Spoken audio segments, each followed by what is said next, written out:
Okay. Moaning. Hello. What are the things that make a country feel livable? What are the things that make a country feel livable? You want to start? Or I can start.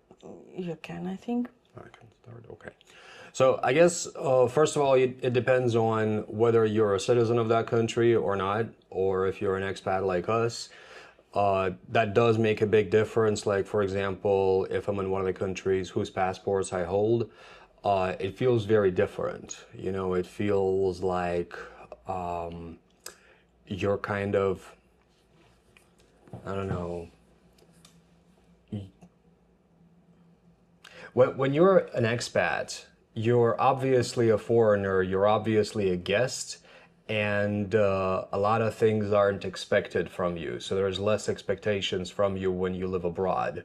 Of course, you know, you should respect all the customs and traditions of the country you're in, and obviously the laws, but it kind of feels more relaxing to be an expat in many ways. So, what are the things that make a country feel livable? So that's the first thing I just had to say, that you know it depends on if you're a citizen of the country that you live in or It's not. true.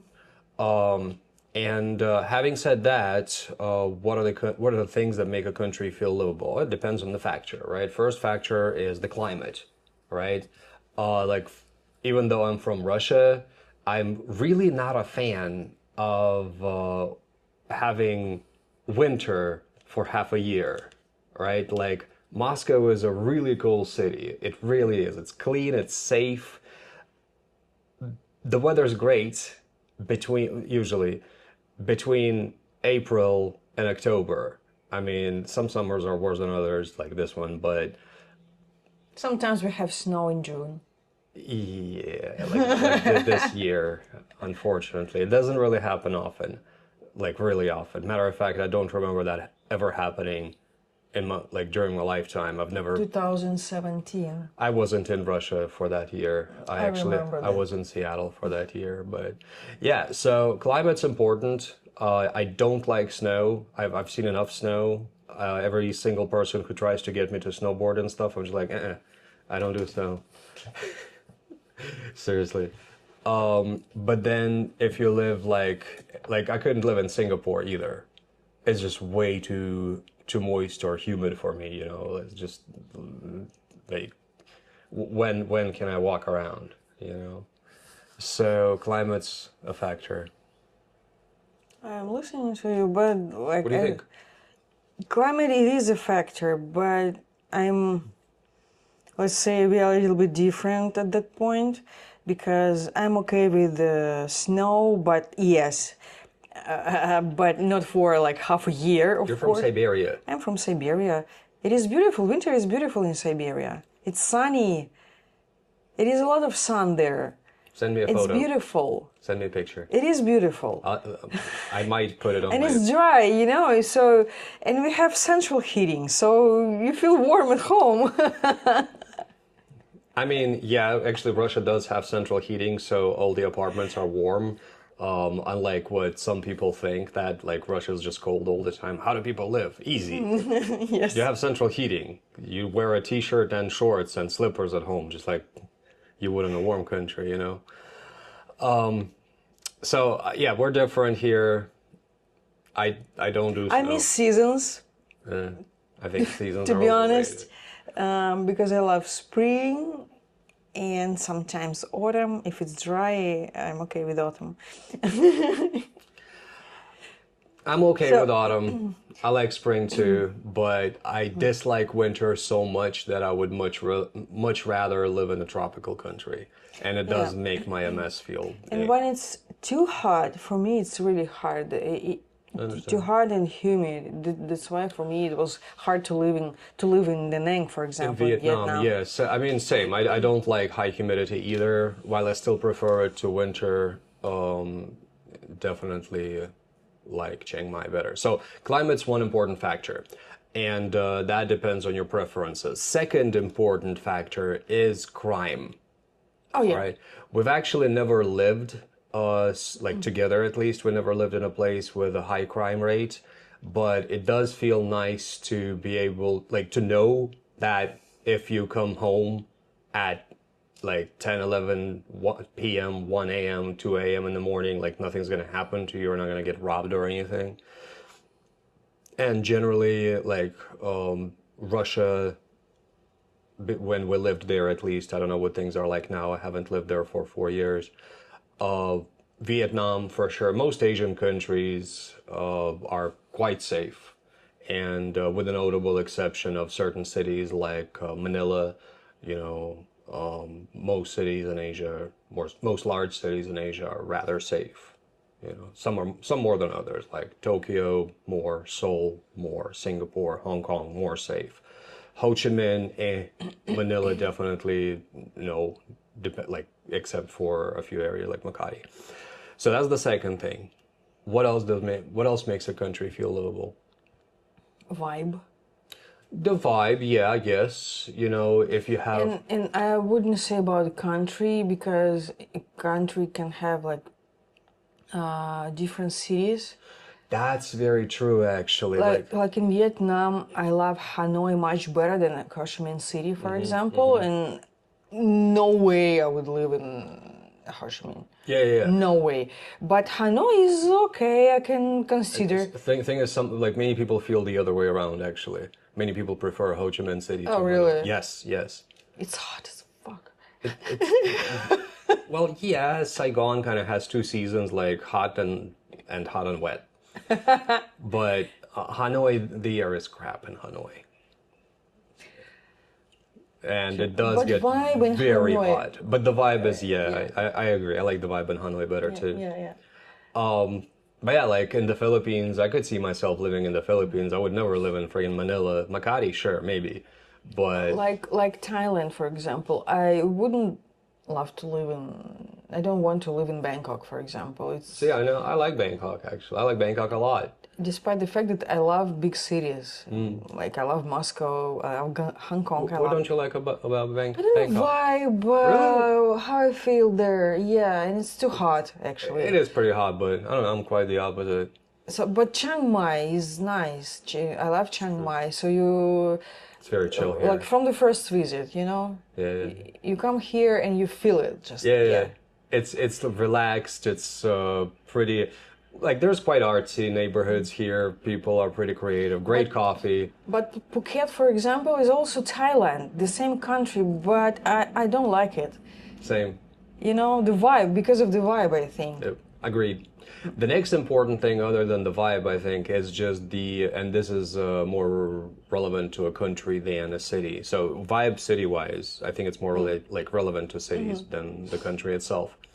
But this is more relevant to the country. The availability of stuff, just like the comfort level of a country. true. Like, can you get stuff delivered? Do you have good restaurants? Is there an expat community? Can you purchase electronics for a decent price? And not the fake electronic. Yeah, not fake ones. Is good fruit available? You know, things like that. Is good food available? So just the availability of goods, services, etc. Agree. Sometimes in some countries, even call a taxi is a challenge. Mm-hmm. Like Sri Lanka, for Like example. Sri Lanka, yeah. Like I really like Sri Lanka. I've spent over 8 months total living in the country, and we've spent about 4 months living there together.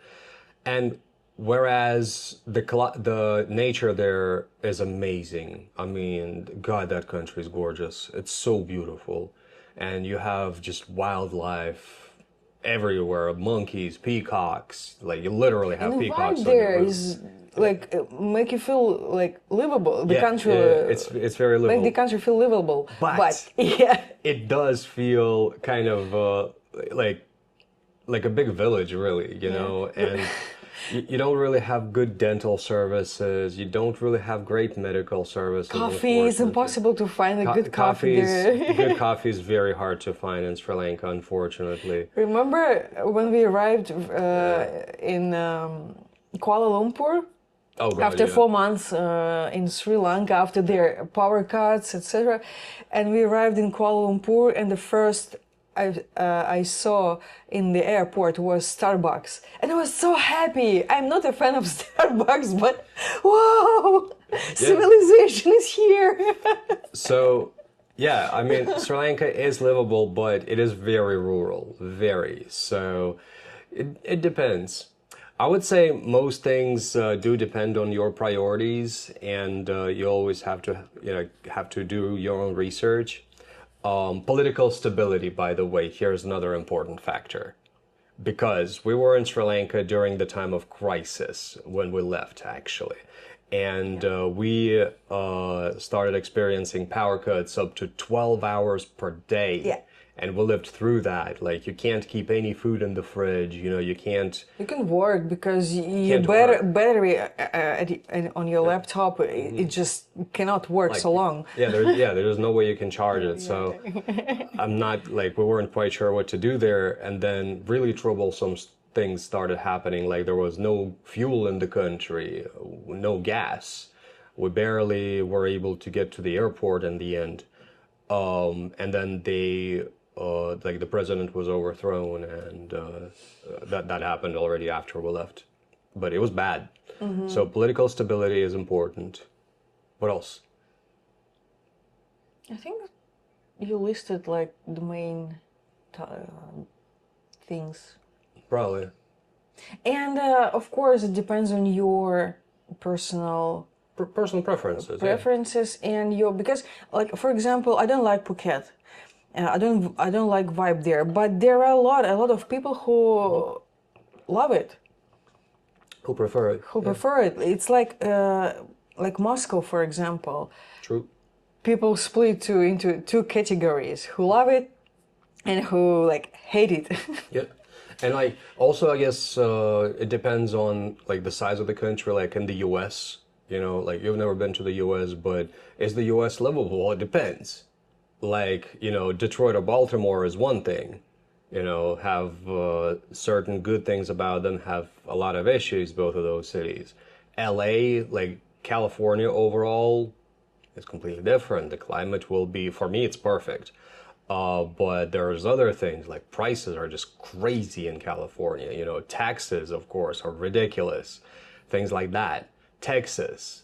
Where in Texas, right? Is Texas livable? Dallas, Houston, maybe. Austin, on the other hand, is like a very funky city. So It's like the Netherlands, a very comfortable country in terms of like economics, like safety, I think, but climate there. oh God, yes. Yeah, it's like I lived in Seattle. I understand it. Yeah, it's Yeah, Seattle has like maybe 3 good months in a year. Some years are better than others, but like a lack of sun. It's really hard to to deal with. to deal with. Yeah. Understand. Yeah. Same in Moscow actually. I couldn't like. Between October and April. Yeah, and by February you feel like you want to, I don't know. Walk out of the window. Yeah, but you think why? Because like everything is okay in my life, like, but I still want to go out. I moved to the US in 2017, and when I got back in winter of that same year, that November we got 12 minutes of sunshine, Something and like December got like 8 minutes. God, it was ridiculous. So yeah, let us know what makes a country feel livable for you. Maybe we forgot some factors. Maybe we haven't mentioned something. Yeah, for some people, for example, ocean or sea is Yeah, really having the sea. Yeah, having the sea. It's really important, but like not for me. the same. I thought it was, but I mean, it's nice, but it depends because it can make the climate a lot more humid, a lot more moist. I prefer mountains. So it depends. And we got a mountain right over there out of our window. So anyway, The hat. yeah, the hat.